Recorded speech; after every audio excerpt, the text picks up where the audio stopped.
तो नाभिकीय ऊर्जा के साथ जो नाभिकीय तकनीक है, जो हम कहेंगे कि एक नाभिकीय ऊर्जा का ही एक रूप है, वो क्या है और किस तरह से हमारे कृषि और स्वास्थ्य जगत में हमें लाभ पहुंचा रही है, उसका कुछ एक चित्र प्रस्तुत करने का प्रयास किया है।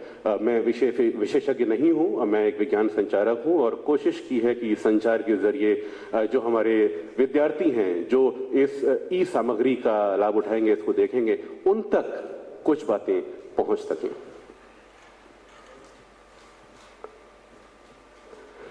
नाभिकीय ऊर्जा को एक स्वच्छ ऊर्जा विकल्प के रूप में देखा जा रहा है, क्योंकि इसमें से जीरो कार्बन इमिशन, कोई कार्बन नहीं निकलता, कोई हानिकारक गैस नहीं निकलती।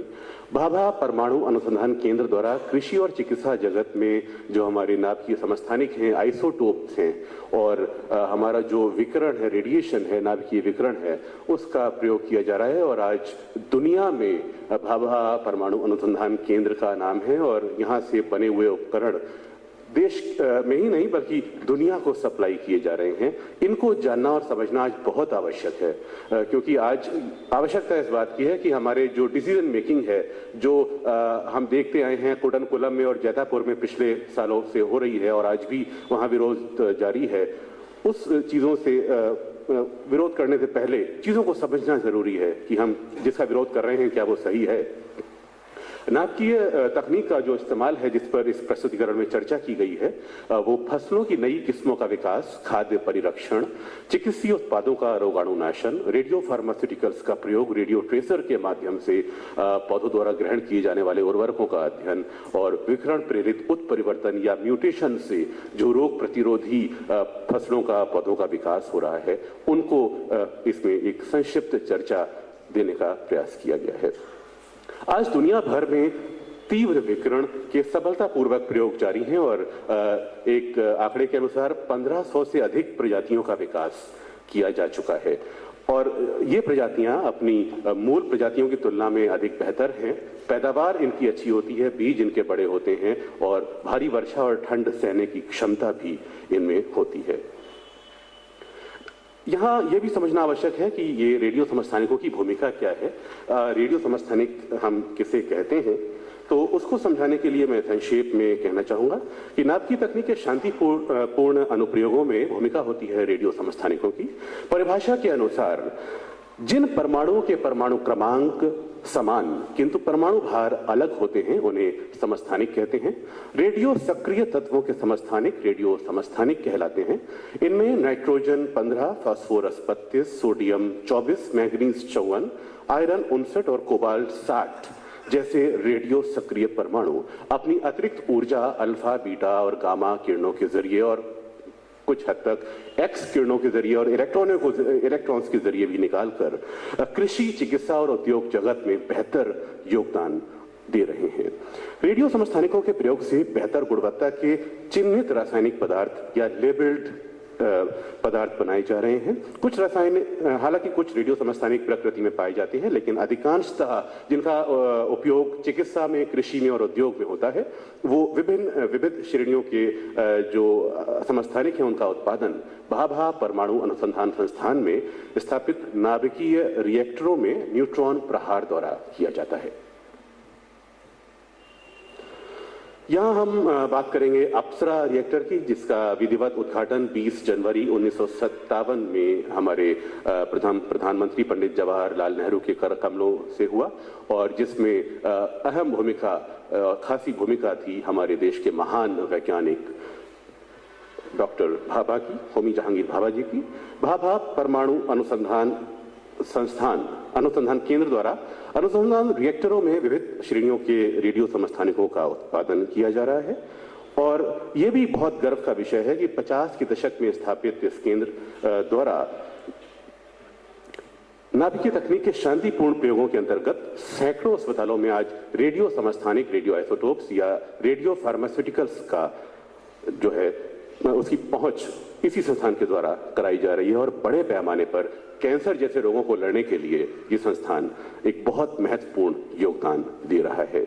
रेडियो समस्थानिकों की मापित मात्रा का प्रयोग, एक निर्धारित मात्रा का प्रयोग किया जाता है, जिसको हम काउंटर्स टेक्निक कहते हैं। उसको भी यहाँ पे स्थापित किया गया है।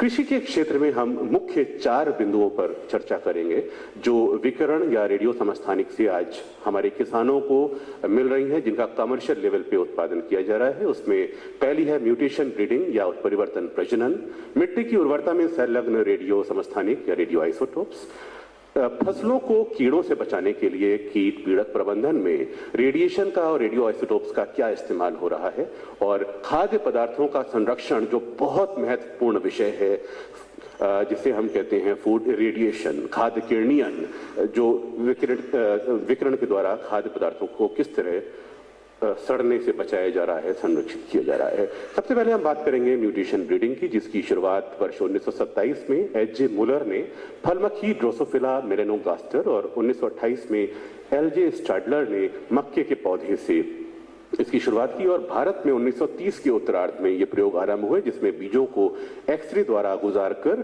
कपास के बीजों को एक्स किरणों से उपचारित करके उसमें भिन्नता लाने के प्रयास आरंभ हुए। लेकिन बाद में आगे की स्लाइड्स में बताया गया है कि किस तरह से हमारे Indian council of agriculture research ने इसमें अपनी अहम भूमिका निभाई। रेडियो सक्रिय परमाणुओं या न्यूट्रॉनों से बीजों या पौधों को किरणित किया जाता है, जिसमें कई बेहतर बदलाव आते हैं। ये म्यूटेशन कहलाता है। बदलाव की इस प्रक्रिया को हम म्यूटेशन या उत्परिवर्तन कहते हैं। जो बेहतर बीज बनता है वह म्यूटेंट या उत्परिवर्ती कहलाता है। म्यूटेंट की बढ़ोतरी करके उन्नत फसलें और बेहतर किस्म के जो है बीज पैदा किए जाते हैं। यहाँ आप देख सकते हैं भाभा परमाणु अनुसंधान केंद्र द्वारा विकसित मूंगफली, मूंग और सनफ्लावर के बीजों का चित्र यहाँ दिया गया है। ये सफलता की कहानी खुद बयां कर रहे हैं। और परमाणु ऊर्जा संस्थान ट्रॉम्बे में अप्सरा रिएक्टर में न्यूट्रॉन की किरणोपचार सुविधा उपलब्ध है और म्यूटेशन ब्रीडिंग कार्यक्रम यहाँ आरंभ कर दिया गया है। और 200 से अधिक धान, दलहन, तिलहन और रेशेदार फसलों, सब्जियों की किस्में, अलंकारिक पौधे, शोभाकारी पौधे यहाँ विकसित किए गए हैं। उत्परिवर्तन द्वारा उड़द, मूंग, तूर दाल, राई, चावल, जूट की कुल 14 किस्मों को उगाकर किसानों ने बेहतर फसलें प्राप्त की हैं। ये सारी सफलता की कहानियां भाभा परमाणु अनुसंधान केंद्र की वेबसाइट पर भी हम आप देख सकते हैं। और भारतीय कृषि अनुसंधान संस्थान द्वारा जो भाभा एटॉमिक रिसर्च सेंटर के साथ मिलकर प्रयास किए गए, उसमें अरहर, मूंग, उड़द, मूंगफली, जूट, धान और सरसों की उन्नत प्रजातियों का विकास किया गया है। यहाँ आप कुछ खुशहाल किसानों के चेहरे देखेंगे जिनको जारी किया गया है भाभा परमाणु अनुसंधान केंद्र की वेबसाइट पर। ये राजस्थान, कर्नाटक, गुजरात, महाराष्ट्र के उन्नतशील किसान हैं जो मूंगफली की जो प्रजातियां यहाँ उत्परिवर्ती प्रजातियां विकसित की गई हैं उसके साथ अपना कहानी बयां कर रहे हैं। और ये 10 उत्परिवर्ती या म्यूटेंट फसलें विस्तार ले चुकी हैं केरल, गुजरात, महाराष्ट्र, पश्चिम बंगाल, राजस्थान, बिहार, हरियाणा, उत्तर प्रदेश में। और इनमें आनुवंशिक सुधार भी किए जा रहे हैं पौधों में। और बहुत खास बात यह है जो आंकड़ा जारी किया गया है DAE, department of atomic energy के द्वारा, कि ट्रॉम्बे दलहन प्रजातियों का विस्तार 330,000 हेक्टेयर प्रतिवर्ष से भी अधिक किया गया है, जिससे किसानों को इन अधिक उपज देने वाली फसलों से, इनके प्रयोग से अतिरिक्त उत्पादन से 7.2 करोड़ रुपए का आर्थिक लाभ हो रहा है। ये सफलता की कहानियां केवल वेबसाइट में देखने लायक नहीं है। जरूरत है इस बात की कि इनको प्रचारित प्रसारित किया जाए, किसानों तक, पंचायत लेवल तक इन जानकारियों को पहुंचाया जाए। इनकी उपलब्धता आज विभिन्न प्रयोगशालाओं से लेके हमारे कृषि विज्ञान केंद्रों के जरिए खेत खेत में हो रही है। इन चीजों को बढ़ाने की जरूरत है ताकि और अधिक बेहतर हम परिणाम अपने खेतों से ले सकें। ये एक चार्ट है जो ये बताता है कि भारतीय कृषि अनुसंधान संस्थान नई दिल्ली द्वारा अरहर, चना और चावल, जूट आदि दालों की और चावल की जो वैरायटीज डेवलप की गई हैं वो लगभग हिंदुस्तान के सभी क्षेत्रों में, प्रदेशों में पहुंचाई जा चुकी हैं। साथ ही केला, गन्ना और पाइनएप्पल की जो प्रजातियां विकास आप देख रहे हैं उसके भी चित्र सामने हैं। और ये 1957 से विधिवत कार्यक्रम आरंभ हुआ इंडियन एग्रीकल्चर रिसर्च इंस्टीट्यूट का, और जो आज भी जारी है। यहां हम बात करेंगे रेडियो समस्थानिकों की भूमिका मिट्टी की उर्वरता में क्या होती है। रेडियो समस्थानिकों की सहायता से सामान्य खाद या कीटनाशकों की क्षमता की जांच की जाती है। मिट्टी पौधे के संबंध में अध्ययन जो हो रहे हैं उनमें रेडियो समस्थानिकों का प्रयोग किया जाता है। जो चिन्हित उर्वरक या लेबल्ड उर्वरक कहा जाता है उसका प्रयोग जो है खाद और कीटनाशकों के परमाणुओं में रेडियो समस्थानिकों की सहायता से बदलाव किया जाता है। भारतीय परमाणु वैज्ञानिकों द्वारा फास्फोरस 32 से अंकित फॉस्फेटों के अध्ययन से भी बहुत से लाभ सामने आए हैं। उसमें से कुछ लाभ मैं जरूर यहां पे बताना चाहूंगा। फॉस्फेटों के अध्ययन से एक लाभ का तथ्य सामने आया है कि खाद के तौर पे जो हम सस्ता अमोनियम पॉलीफॉस्फेट वास्तव में महंगे व प्रचलित मोनो व डाई अमोनियम फॉस्फेट के मुकाबले कहीं ज्यादा बेहतर पाया गया है। ये बात जो है हमारे जरूर संचार में आनी चाहिए ताकि गांव-गांव तक इसको पहुंचाएं। इसी प्रकार नाइट्रोजन 15 के चिन्हित जैविक खादों ने भी कई अच्छे परिणाम दिए हैं। चिन्हित उर्वरकों के जरिए फास्फोरस, कैल्शियम, सल्फर जैसे पोषकों तथा जिंक, मैंगनीज, मोलिब्डेनम जैसे सूक्ष्म पोषक तत्वों का अलग अलग मिट्टियों व जलवायु वाले खेतों में क्या भूमिकाएं हो सकती हैं इन सूक्ष्म पोषक तत्वों की, उनके भी अध्ययन लगातार रेडियो आइसोटोप्स के प्रयोग से किए जा रहे हैं। और इसके साथ ही रेडियो समस्थानिकों के से युक्त कीटनाशक रसायनों के इस्तेमाल से भी क्या विषैलापन हो सकता है इन कीटनाशकों का, इसके भी अध्ययन रेडियो आइसोटोप्स की मदद से हो रहे हैं। अब एक महत्वपूर्ण बात आती है कीट पीड़क प्रबंधन की। कीट पीड़क प्रबंधन या फसलों को कीड़ों से बचाने के लिए भी न्यूक्लियर टेक्नोलॉजी का बहुत खासा महत्वपूर्ण योगदान है, जो निकल के आया है स्टेराइल इंसेक्ट टेक्निक में, जिसमें कीड़ों को वंध्या बना दिया जाता है, स्टेराइल बना दिया जाता है और उनसे उत्पन्न जो अंडे होते हैं वो अनुर्वर होते हैं। और इसमें जो नर कीट हैं उनकी संख्या स्वाभाविक रूप से जो है वो वंध्या कीटों की अधिक हो जाती है, जिससे अनुर्वर अंडे उत्पन्न होते हैं और इन कीड़ों पर काफी हद तक नियंत्रण किया जा सकता है। ये प्रयोगशाला का एक दृश्य आपके सामने है जिसमें वैज्ञानिक इस विधि को यहाँ अपना रहे हैं और यहाँ इस तरह से आपको दिखाया गया है कि ये कुछ रसायनों के छिड़काव से किस तरह से इन कीटों पर नियंत्रण किया जा रहा है स्टेराइल इंसेक्ट टेक्निक के जरिए। यहाँ पे स्टेराइल इंसेक्ट टेक्निक में एक बहुत महत्वपूर्ण सफलता मिली है स्क्रू वर्म फ्लाई के नियंत्रण में, जो मवेशियों को जिससे गंभीर खतरा है, मवेशियों का ये पीड़क है स्क्रू वर्म फ्लाई, इसको ये नष्ट किया गया है। इसके साथ ही भारतीय परमाणु अनुसंधान केंद्र में इस टेक्निक के जरिए पोटैटो ट्यूबर मॉथ, कपास का स्पॉटेड बॉल वर्म, जिसके चित्र आप देख सकते हैं। पहला चित्र जो नीचे दिया गया है बाएं हाथ पे पोटैटो ट्यूबर मॉथ का और दूसरा स्पॉटेड बॉल वर्म है जो कपास का, इनको भी खत्म किया गया है इस टेक्निक से। अब एक बहुत महत्वपूर्ण बात आती है हमारे खाद्य पदार्थों की उम्र लंबी करने की। ये एक बहुत विकट समस्या है हमारे किसानों के सामने और अनुमान के अनुसार 20 से 30% हमारा अनाज, हमारा खाद्यान्न सड़ जाता है क्योंकि हमारे किसानों के पास उनको प्रिजर्व करने की, संरक्षित करने की टेक्निक्स नहीं है। इसमें एक बहुत महत्वपूर्ण कार्य हुआ है क्योंकि अभी तक जो फूड प्रिजर्वेशन के लिए हिमीकरण या रासायनिक परिरक्षण या डिब्बाबंदी, ये तकनीकें महंगी हैं जो आम किसान या आम व्यापारी की पहुंच से बाहर हैं। इन तकनीकों में विकिरण के जरिए किस तरह से खाद्य उत्पादों का भंडारण क्षमता बढ़ाई जाती है जिससे वो कीड़ों और सूक्ष्म जीवियों की चुनौतियों से उनमें क्षति होने वाली जो है वो कम हो जाती है और खाद्य संरक्षण में ये न केवल सुविधाजनक है बल्कि इसमें लागत भी कम आती है और आलू, प्याज, मांस, मछली, फलों, सब्जियों, खाद्यान्नों, मसालों सभी को लंबे समय तक उनकी शेल्फ लाइफ बढ़ाई जा सकती है।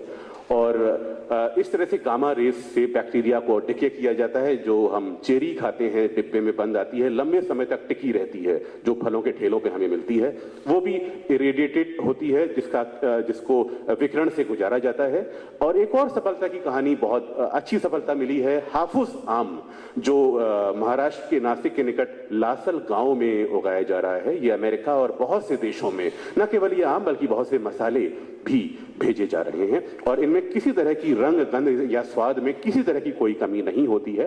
कहीं कहीं पे ये भ्रम फैलाया जाता है कि रेडिएशन से गुजारने के बाद सब्जियों में हमारे लिए नुकसानदेह हो जाती हैं। ये पूरी तरह से निराधार तथ्य है, इसमें कोई तथ्य नहीं है, ये निराधार बात है, भ्रामक बात है। और आप देख सकते हैं कि हमारे प्याज और आलू में अंकुरण हो जाता है, घर में रखे रहते हैं। अगर वहीं इनको किरणित कर दिया जाए तो ये लंबे समय तक, महीना भर से अधिक समय तक ये खराब नहीं होते। अंतरिक्ष यात्री अपने साथ जो फूड या जो फल ले जाते हैं वो भी किरणित किया हुआ होता है, वो भी इरेडिएटेड होता है, उसको विकिरण से गुजार कर उनके साथ भेजा जाता है ताकि वो लंबे समय तक ठीक रहे। दुनिया के 30 देशों में बड़े पैमाने पर खाद्य किरणीयन या फूड इरेडिएशन का प्रयोग किया जा रहा है, जिसके भंडारण के दौरान खाद्य पदार्थों को सूक्ष्मजीवियों से बचा के रखा जाता है। कोबाल्ट 60 जो समस्थानिक है, उसकी गामा किरणों के अतिरिक्त इलेक्ट्रॉन एक्स किरणें भी भोजन के किरणीयन में अंतर्राष्ट्रीय स्तर पे उनको मान्यता मिल चुकी है। आप देख रहे हैं जो चना, जिसमें एक सामान्य रोग रखा रह जाता है, जो चना हमारे घर में 1 महीने से अधिक तो ये रोग लग जाता है, अगर ये इरेडिएटेड है, किरण इसका विकिरण से उपचार हो चुका है तो इसका बचाव संभव है। उसी तरह से आप देख रहे हैं साल्मोनेला रोग कारक जीवाणु जो हमारे मुर्गियों के इम्यून सिस्टम को खत्म कर देते हैं। इस साल्मोनेला रोग कारक जो जीवाणु है, इसकी समाप्ति में भी और ट्रैकिनी जैसे जो परजीवी हैं उसकी समाप्ति में भी ये किरणीयन लाभकर है और इसमें किसी भी तरह के भ्रम से बचने की आवश्यकता है। ये एक संक्षिप्त चार्ट है जिसमें भाभा परमाणु अनुसंधान केंद्र द्वारा पिछले 25 वर्षों में जो हमारे खाद्य पदार्थों और फसलों पे प्रयोग किए गए हैं उनमें क्या लाभ हमें दिया गया है वो बताता है। आलू प्याज में अंकुरण में रोक, आम केला के पकने में विलंब, गेहूं के उत्पाद, चावल और दालों में कीटनाशन, मछली, अंडे और मांस के खराब होने वाले सूक्ष्म जीवों में कमी और भंडारण अवधि या शेल्फ लाइफ में बढ़ोतरी, हिमीकृत समुद्री खाद्य में साल्मोनेला जैसे रोग कारकों का निवारण और मसालों के कीटनाशन। यहाँ 2 मशरूम हैं, एक आप देखें खराब हो चुका है और दूसरा स्वस्थ है। वो एक कार्टून है ये जो मैंने समझाने का प्रयास किया है कि क्या लाभ है। ये खराब मशरूम स्वस्थ मशरूम से पूछ रहा है कि तुम 14 दिनों से बाहर हो, तुम इतने स्वस्थ कैसे हो और तुम्हारा स्वाद भी बरकरार है। तो वो कहता है कि मैं इरेडिएटेड हो चुका हूं, मैं विकिरण से गुजारा जा चुका हूं, मैं स्वस्थ हूं। तो ये एक कार्टून सिर्फ इस संदेश को प्रभावी बनाने के लिए मैंने यहां प्रयोग किया। चिकित्सा में नाभिकीय विकिरण या आइसोटोप्स का क्या प्रयोग हो सकता है? वास्तव में क्रांति आ गई है। रोएंटगन के एक्सरे डिस्कवरी के बाद एक क्रांति आ गई है इस जगत में, चिकित्सा जगत में विकिरण और आइसोटोप्स के प्रयोग से। मानव स्वास्थ्य में रेडियो फार्मास्यूटिकल्स का प्रयोग हो रहा है। कैंसर के उपचार के लिए विकिरण या रेडियोथेरेपी का प्रयोग देश और दुनिया में स्वीकार हो चुका है। अस्पताल में प्रयुक्त उपकरणों के रोगाणुनाशन में जो हम सिरिंज जिससे हमारा खून निकाला जाता है पैथोलॉजी टेस्ट के लिए, या जो सिरिंज हमें लगाई जाती है, दवाई हम तक पहुंचाई जाती है, वो रोगाणुनाशन उनका किया जाता है, उसमें सूक्ष्म जीवी नाश होते हैं, वो भी विकिरण तकनीक से होते हैं। और जंतुओं के स्वास्थ्य उत्पादकता में और डोपिंग जो टेस्ट है जो खिलाड़ियों का और घुड़दौड़ में घोड़ों का किया जाता है, उसमें इन समस्थानिकों का और आइसोटोप्स का प्रयोग किया जा रहा है। और हाइड्रोजेल का विकास जो कि अन्य सफलता की कहानी है, इसका विवरण संक्षेप में जो रेडियो फार्मास्यूटिकल है वो कैंसर, किडनी, हृदय, फेफड़े, हड्डी, मस्तिष्क आदि के रोगों के निदान के लिए न्यूक्लियर इमेजिंग टेक्निक के नाम से जाने जाते हैं। रेडियो फार्मास्यूटिकल जो दवाइयां हैं वो इनको हम दवाएं कह लें या सिर्फ रेडियो फार्मास्यूटिकल के नाम से पहचाने जाते हैं। बोर्ड ऑफ रेडिएशन और आइसोटोप टेक्नोलॉजी ब्रिट जो हमारे भाभा एटॉमिक अनुसंधान केंद्र का एक सिस्टर कंसर्न है, उसमें 25 रेडियो फार्मास्यूटिकल जो है उत्पाद तैयार हो चुके हैं।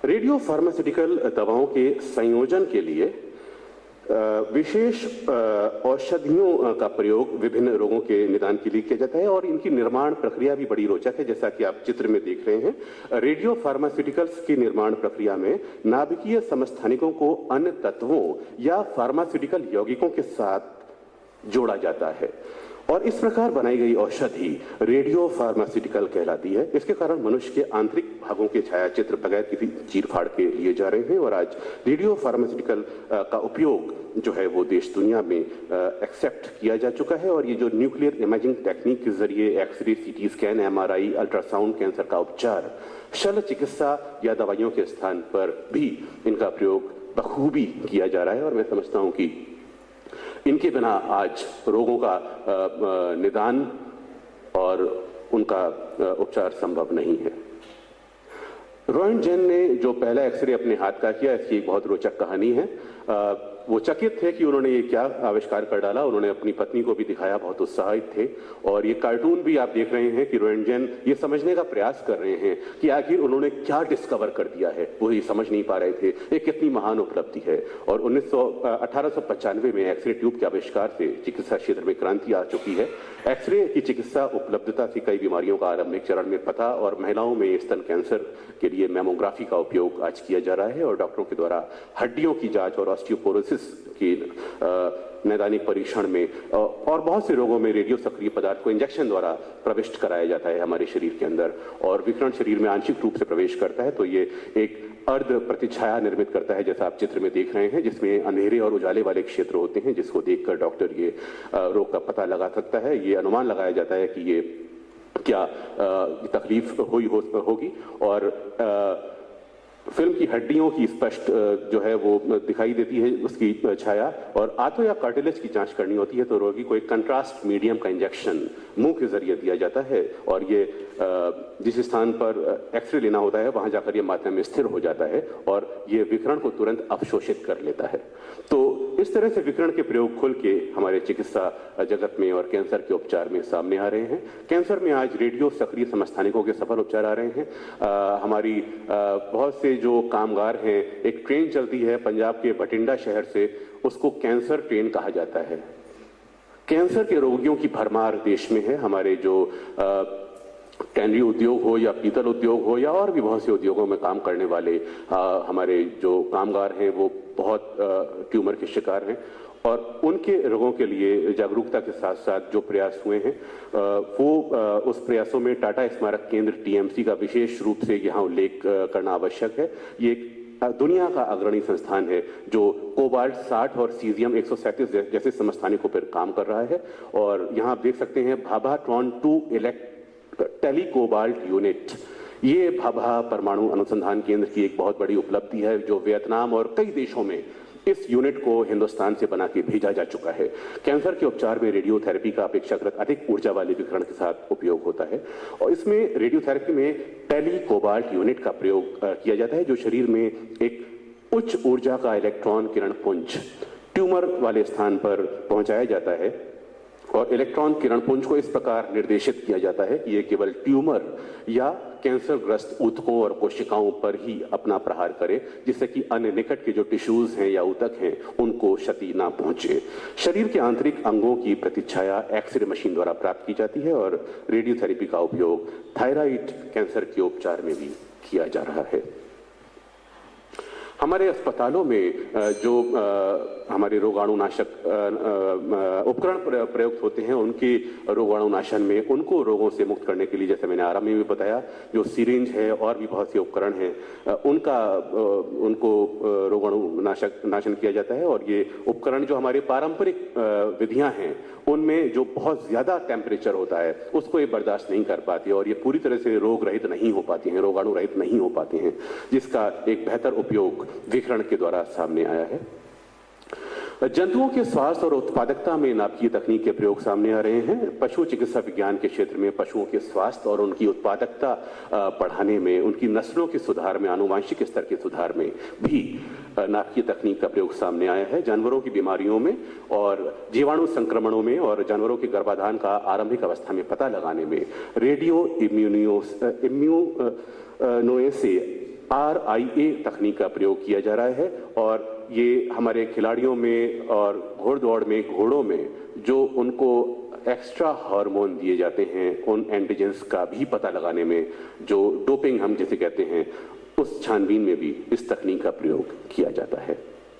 और एक छोटा सा कार्टून एक रक्त की बूंद है जो आपको बता रही है कि with radio immunoassay blood is analysed to detect disease abnormalities इत्यादि।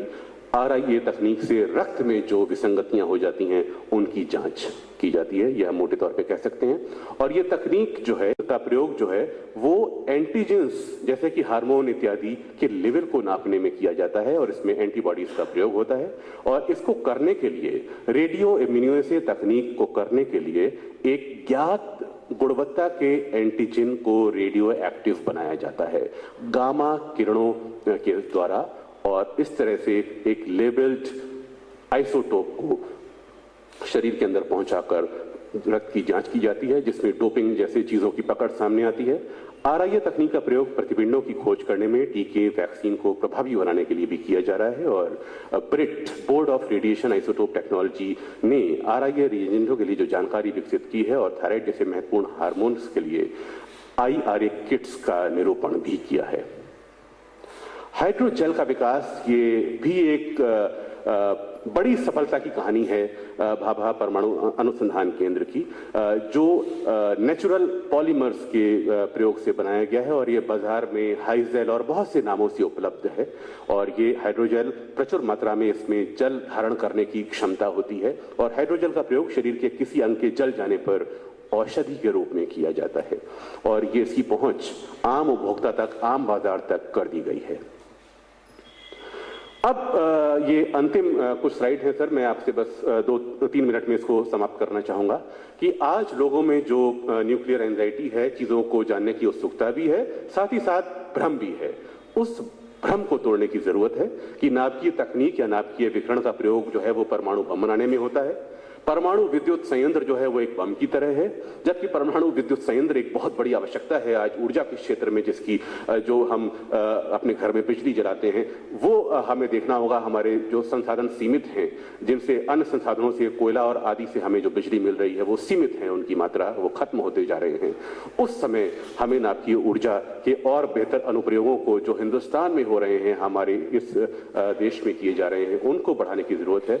और ये अफवाह जो फैलाई जा रही है कि नाभिकीय विकिरण की मात्रा घातक हो सकती है, लेकिन इसका प्रयोग पूरी सावधानी के साथ उसको एक केंद्रित तरीके से किया जाता है। रेडियो समस्थानिक विकिरण का कोई उपयोग नहीं है, ये भी फैलाया जा रहा है, ये घातक ही है। लेकिन ये भी जानने की जरूरत है आज रेडिएशन हर जगह है। ये रेडिएशन इस माइक से भी निकल रहा है, लैपटॉप से भी निकल रहा है, मोबाइल से भी निकल रहा है, सूरज की किरणों से भी निकल रहा है, इस कैमरे से भी निकल रहा है। जो चूना इस दीवार पे हुआ है उससे भी रेडिएशन निकल रहा है। जो हवा है जो पंखे से हमें लगती है, या जो सामान्य हमारा जलवायु है उसमें भी रेडिएशन है। जिस मिट्टी में हम रहते हैं, जो फल सब्जियां हम खाते हैं, उसमें भी रेडिएशन है।